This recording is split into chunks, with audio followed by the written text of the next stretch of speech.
वंदे पुरुषोत्तम।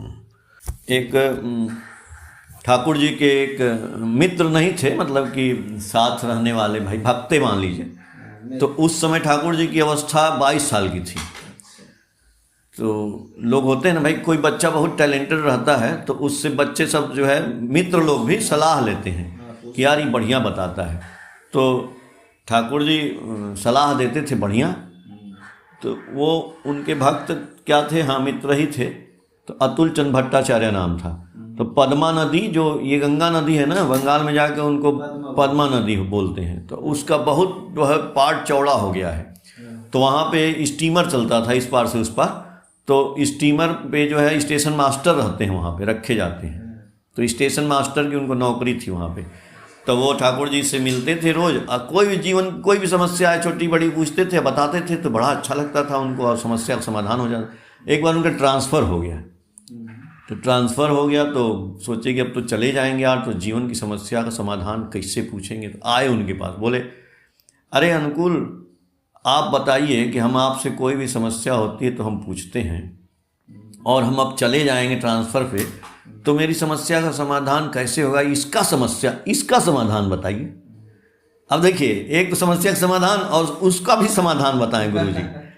तो वो बोले कि कुछ नहीं, तुम ना मेरे पास कल आना सवेरे। अब 22 साल की उम्र में ठाकुर जी ने रात भर में अपने हाथ से वो लिखा पूरा, सत्यानुसरण की जो किताब है छोटी सी, हम आपको दिखाते हैं, जो उन्होंने लिखा पूरा बंगला में। और जब सवेरे आए तो बोले ये किताब ले जाइए, मेरा लिखा हुआ, और कोई भी जीवन का समस्या होगा इसको खोलिएगा, पढ़िएगा, इसमें सब मिल जाएगा। वही है सत्यानुसरण। तो उसमें पहली लाइन ठाकुर जी ने लिखा है अपने हाथ से कि अर्थ, मान, यश इत्यादि पाने की आशा में मुझे ठाकुर बनाकर भक्त मत बनो। देखो ऐसा कोई बोलेगा? साधु लोग आजकल जो पकड़ा रहे हैं, अभी एक बाबा कल मैं देख रहा था न्यूज़ में, वो पकड़ा गया है कहाँ से, पंजाब से, कहाँ से पकड़ा गया है समझे ना, महाराष्ट्र का था। महाराष्ट्र में उसके पास वो सिंधे उंदे सारे आए, और बहुत मतलब कि पाखंडी बाबा था। अब पकड़ाया, अभी कल परसों का दिखा रहा था। अब कोई ये थोड़ी बोलेगा कि हमारे पास मत आओ तुमको कुछ नहीं मिलेगा। लेकिन ठाकुर जी ने उसमें पहले लिखा है कि अर्थ, मान, यश इत्यादि पाने की आशा में मुझे ठाकुर बनाकर भक्त मत बनो। धोखा देने पर धोखा ही पाओगे। ऐसा कोई बाबा बोलता है क्या? ठाकुर जी एकदम पहले ही लिख दिए हैं कि अर्थ, मान, यश इत्यादि पाने की आशा में मुझे ठाकुर बनाकर भक्त मत बनो। धोखा देने पर धोखा ही पाओगे जब तक तुम्हारे अंदर ठाकुरत्व जागृत नहीं होता है। ठाकुरत्व जागृत होने का मतलब तुम्हारा कैरेक्टर जब सुंदर नहीं होता है, हाँ, और वो नहीं होगा, और तुम हमसे चाहते हो कि अर्थ आ जाए, मान आ जाए, तो तुम हमको जो है मत दीक्षा लो, मत आओ मेरे पास। एकदम सारा क्लियर बात। और ठाकुर जी को जानते हैं, समाधि होती थी। समाधि में ना उनको ना, जैसे भजन वजन हो रहा है, कीर्तन उर्तन हो रहा है, तो वो भी करने लगते थे। और कीर्तन उर्तन में ना शरीर एकदम निस्तेज गिर जाते थे, और शरीर में का ये ना कुछ सांस उस नहीं आता था, एक नस नहीं चलती थी, और लगता था कि तो मर गए। लेकिन कुछ देर बाद ना फिर जैसे पैर हिला और मुंह से अचानक कई तरह की वाणी बोलते थे, लैंग्वेज, मतलब बांग्ला में, उड़िया में, हिंदी में, संस्कृत में बहुत बोलते थे। और क्या बोलने, अचेतन अवस्था में। तो पहले तो कुछ वाणियाँ निकल गई, लेकिन कुछ दिन बाद लोग लिखना शुरू किए। जैसे बांग्ला में तो लोगों ने लिखा, उसको बोलते हैं, अभी ग्रंथ है, पूरा किताब है, पुण्य पोथी ग्रंथ। तो उसमें देखिए, यहाँ बोले कि अर्थ, मान, यश इत्यादि पाने की आशा में मुझे ठाकुर बनाकर भक्त मत बनो। लेकिन उस पुण्य पोथी में एक जगह बोले हैं, देखिए बांग्ला में बोले हैं, ए तू की चास, धर्म, अर्थ, काम, मोक्ष, यदि सब चास कीछू पाबी ना, कीछू ना चास आमा के चास। यही धर्म, अर्थ, काम, मोक्ष तुम्हारे पीछने पीछने घूरे बिड़ावे। कुछ समझे कि नहीं? बांग्ला में नहीं समझे? अब हम बताते, देखिए बोले कि तू की चास, तुम क्या चाहते हो, धर्म, अर्थ, काम, मोक्ष, यदि ये सब चाहते हो तो कुछ नहीं मिलेगा। तुम हमको चाहो, आमा के चास, मतलब हमको चाह लो, हमसे प्यार करो। तो ठाकुर जी बोले आमा के चास, जिस दिन अब किचू ना चास, कुछ मत चाहो, खाली हमको चाह लो, तो जानते हो क्या मिलेगा? ठाकुर जी बोले ये धर्म, अर्थ, काम, मोक्ष तुम्हारे पीछे पीछे घूमने लगेगा अपने आप। देखिए कितनी बड़ी बात बोले ठाकुर जी। हमको चास, आमा के चास, तो ये धर्म अर्थ काम मोक्ष तुम्हार पीछने पीछने घूरे बेड़ावे। तो अब आप ये बोलिए कि ठाकुर जी को चास मतलब ठाकुर जी को कैसे आप पाएंगे? तो ये भी बोले, ठाकुर जी आगे बोल रहे हैं, यदि आमा के पेते चास हमको पाना चाहते हो, ठाकुर जी बोल रहे हैं सर्व जीव के भालोवास, ये जगत के भालोवास, जगत में जितने जीव जंतु है सबको प्रेम करो, सबको प्रेम करोगे तब तुम हमको पाओगे। देखिए कितनी बड़ी बात बोले, यदि आमा के पेते चास तो यही सर्व जीव के भालोवास, यही जगत के भालोवास। और आगे बोल रहे हैं कि जे निजेर स्त्री के भालोवास है, मतलब जो अपनी पत्नी को बहुत प्रेम करता है, अब पर के भालोवास है ना, और किसी को अपने घर में रिश्तेदार को, भाई को, बंधु को, अड़ोसी पड़ोसी, दुनिया जगत को प्यार नहीं करता है, तो ठाकुर जी कह रहे हैं वो हमको भी प्यार नहीं करता है।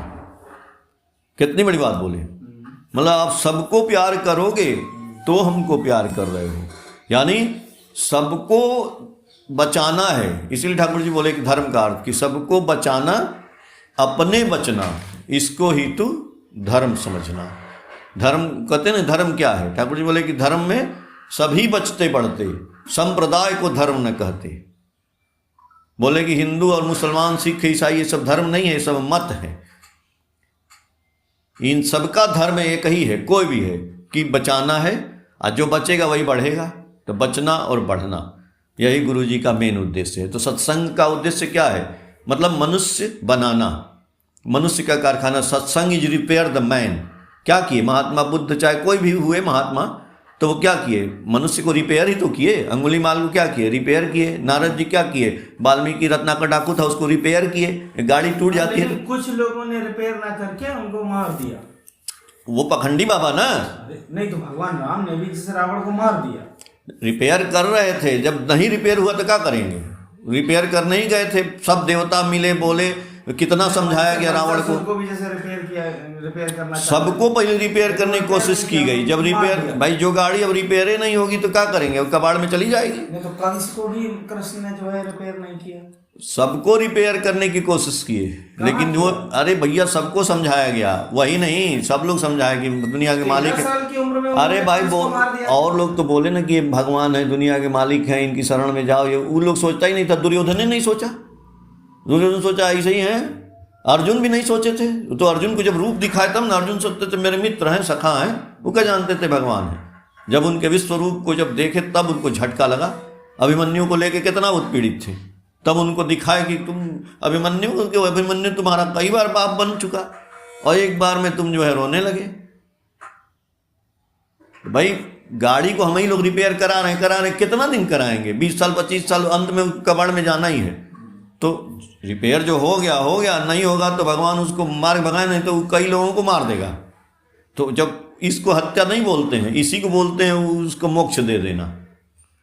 अब मोक्ष में कई लोग बोले ठाकुर जी मोक्ष का मतलब क्या? मर जाना। ठाकुर जी बोले ये गलत बात है। मोक्ष का मतलब मरना नहीं होता है, मृत्यु नहीं होता। मोक्ष का मतलब तुम्हारी प्रवृत्तियां जो निगेटिव हैं उसको पॉजिटिव कर देना। गलत। और ये प्रवृत्तियों में बहुत शक्ति है। क्या है? काम है, क्रोध है, मोह है, लोभ है, अहंकार है। ये निकल नहीं जाएगा शरीर से, यही रहेगा। लेकिन जब निगेटिव में था तो वो अब पॉजिटिव हो जाएगा। अब पॉजिटिव हो जाएगा तो एक जगह वो फोकस होगा। जैसे होता है ना, उत्तल लेंस से जब किरण आती है तो एक कागज़ को जला देती है, अवतल लेंस से डाइवर्सन हो जाती है। तो हमारी प्रवृत्तियाँ क्या हैं? हम कहीं गाली दे रहे हैं, किसी की शिकायत कर दे रहे हैं, निंदा कर रहे हैं, गुस्सा रहे हैं, तो ये सब प्रवृत्तियाँ डाइवर्ट हो रही हैं। इसीलिए गुरु करते हैं। गुरु करने पर वो प्रवृत्तियाँ फिर एक जगह इकट्ठी, फिर हम करेंगे ना, किसी के यहाँ फालतू की बात नहीं करेंगे, फालतू में किसी को अपशब्द नहीं बोलेंगे, तो वो हमारी सारी शक्तियाँ एक जगह एकत्रित होने लगेंगी। तब आप देखेंगे कि आपके अंदर ये कला आ जाएगी कि आप जो चाहेंगे वो होने लगेगा, क्योंकि उन्हीं शक्तियों को आपने एक जगह इकट्ठा कर लिया।